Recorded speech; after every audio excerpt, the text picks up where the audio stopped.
ডিম পরিবার বিষয়টা খুব ইন্টারেস্টিং না? আসলে বিষয়টা হয়েছে আমরা সকাল বিকাল রাত শুধু ডিমই খেয়ে থাকি। এই যে সকালবেলা পাউরুটির সাথে ডিম পোচ করে চা দিয়ে খেয়ে নিলাম। তারপর রান্নার প্রিপারেশনে চলে গেলাম।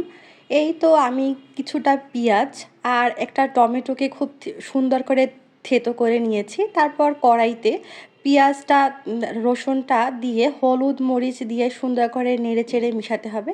তারপর দিয়ে দেবো আমি কেটে রাখা কিছুটা আলু আর একটুখানি লবণ দিয়ে সুন্দর করে মিশিয়ে নিতে হবে। আর এক পাশে আমি ডালটাকে সিদ্ধ করে নিয়েছি, এখন ডালটাকে রান্না করব। এর জন্য পানি দিয়ে হলুদ দিয়ে এখন ডালটা বয়েল করে নেব।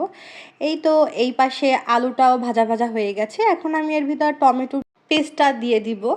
তারপর একটুখানি পানি দিয়ে ঢাকনা দিয়ে ঢেকে দেবো। আর ডালের ভিতরে আমি ধনেপাতা দিয়ে এখন এটাকে বাগার দিয়ে দিব। এই তো ডাল রান্নাটা শেষ হয়ে গেল।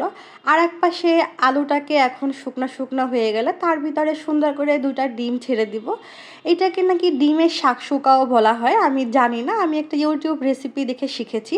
তারপরে একটুখানি ধনেপাতা উপরে ছিটিয়ে দিয়ে ঢাকনা দিয়ে ঢেকে এই তো রান্নাটা ডান হয়ে গেল। মাঝে মাঝে এভাবে ডিফারেন্ট ওয়েতে রান্না করলে রান্নাটা খেতে কিন্তু খারাপ লাগে না। এই তো আজকের মেনু ছিল ডাল, ডিম আর একটুখানি সালাদ। ওকে, আল্লাহ হাফেজ।